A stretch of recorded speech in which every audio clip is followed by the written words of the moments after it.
A Nike shoes.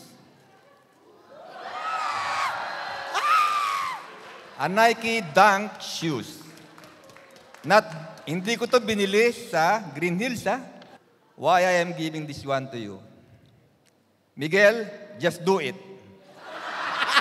Okay? The speech from the parents of the bride, Mr. and Mrs. Yam and Jeannie David. Ma'am and sir. Hello. Ang haba na sinabi ng may bahay ko, no?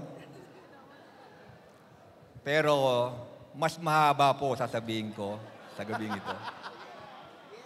Alam ko po yung mga ibang kaibigan ko gusto nang umuwi. Hindi sila makauwi hanggat hindi naririnig kung anong sasabihin ko sa aking anak.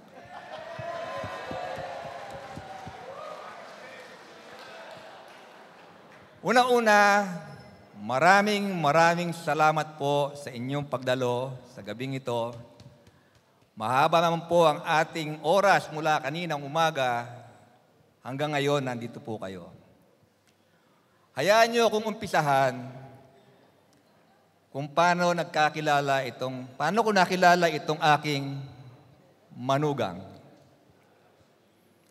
Ako po ay isang napakahigpit na tatay, lalong-lalo na po sa aking panganay na anak.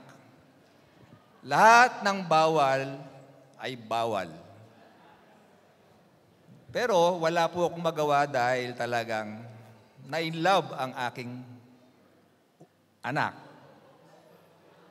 Dinala sa bahay namin si Miguel. Nung una ko po siya nakilala, ang sabi ko, kinabukasan, sabi ni Denise, "Pa, kamusta?" Honestly, what I told her, bagsak. Why? Ako po ay lumaki na nasanay na nagmamano sa aking mga mas nakakatanda sa akin. Hindi ko man po kilala yung tao. Pag nakakita po ako ng mas patanda sa nanay ko, magmamano po ako. So yun po ang aking unang impression sa kanya. Pagbalik po niya, nung pangalawang balik niya, ako po yung naglalakad sa kalsada, may umahabol sa akin. Parang batang sunod ng sunod sa akin, hindi ko alam kung bakit. Pilit pong inahabol ang kamay ko. Nagmano po si Miguel.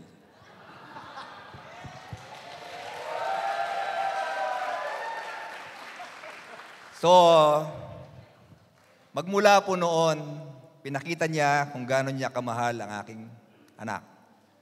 Sa maniwala po kayo't hindi, nagkaroon po ng gathering yung magkakaibigan sa bahay po namin. To my surprise, the next morning, I saw Miguel sleeping sa loob ng kotse niya. Kasi nag-inuman eh.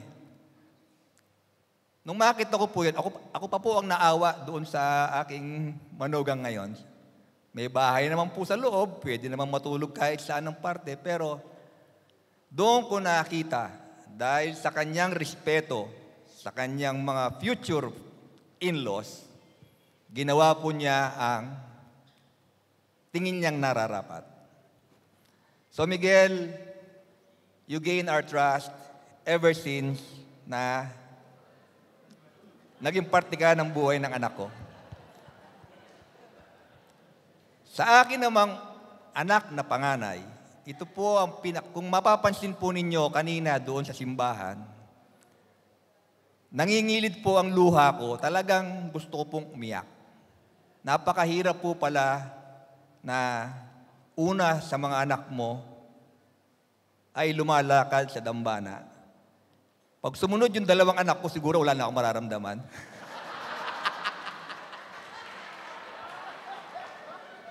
Nasanay na po ako. Baka pwede niyong bigyan ng upuan si Jeannie muna. Anyway, Miguel, I'm telling you this one. You're so lucky to have my Denise. She is a very loving and careful person. You could just imagine paano niya minahal ang kanyang mga magulang, ang kanyang mga kapatid.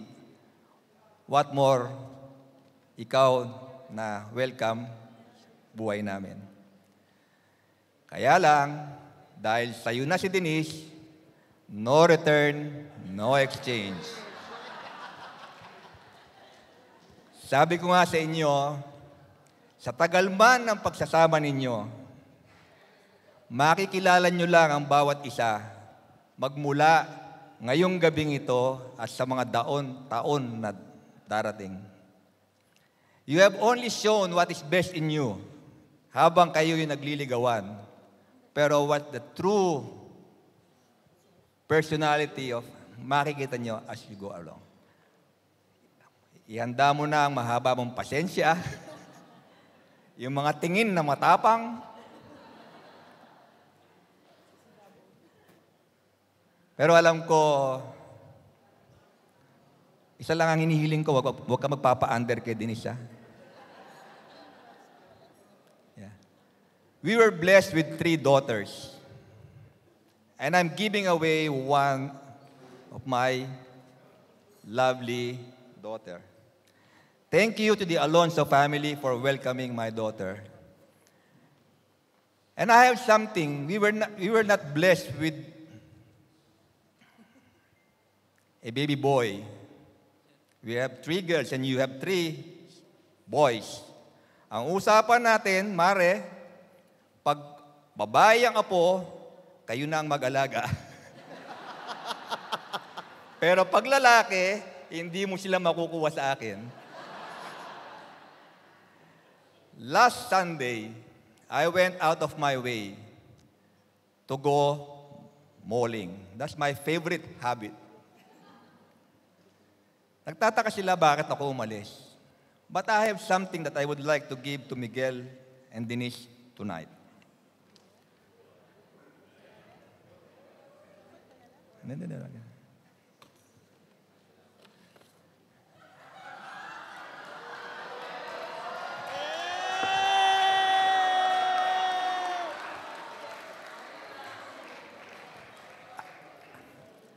A Nike shoes.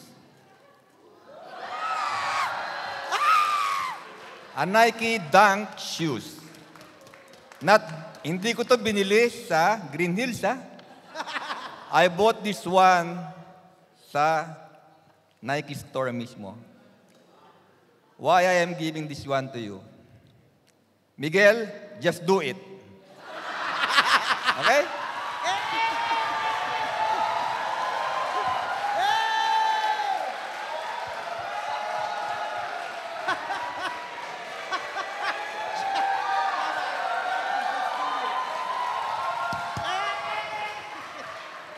Actually, 2 sapatos yung tinignan ko. The other one is Adidas, Samba.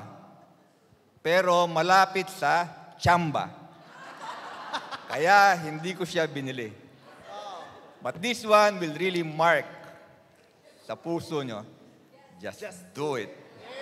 Ha? Remember, sabi ni Jeannie sa akin, Papa, malaki yata yung shoes. Sabi ko, my God, naka-stroller pa lang yan, hindi pa naman maglalakad, di ba? So, ibig ko sabihin, ang forma lang niya. But please, keep this one. I don't want to put pressure on you. Huh? But, help me in praying to give me a baby boy. Or a healthy apo. Why? Why? Because sabi nga ng mga senior dito, pag may apo ka na, umahaba ang buhay ng mga lolo and lola. Di ba? So if you love your dad and mom, and if you love us, just do it.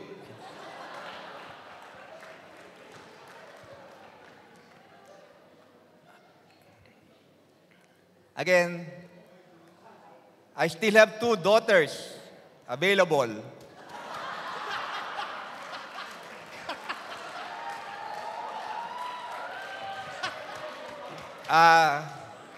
Me and Jeannie were gifted with 3 beautiful daughters. The Alonsos were gifted with 3 beautiful sons. Handsome sons. Hindi naman natin pwedeng pagpalitin. But then and again, your mom, your 2 sisters are very happy. And again, Miguel, take good care of my daughter as if na talagang number 1. There will be ups and downs, ba? Again, I'll give you last na lang. At this point in their life, they're just making their careers. Di ba? They're just approaching on their 30s, di ba? Your career pathing, malalaman mo yan in the years to come. But one thing that I could tell you, anong meron in common yung mga ating mga ninong at ninangs dito? Di ba? They are all, take them as your inspiration. Di ba?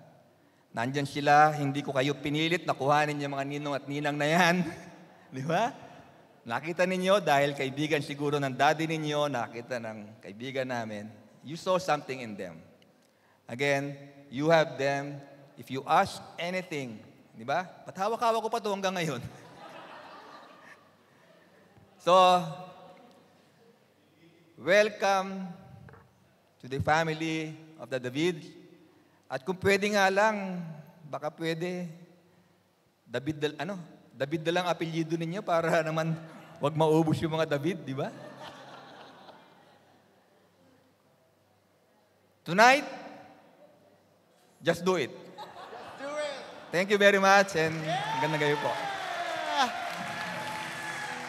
My moniker tagline of the brand. Thank you so much for that wonderful message.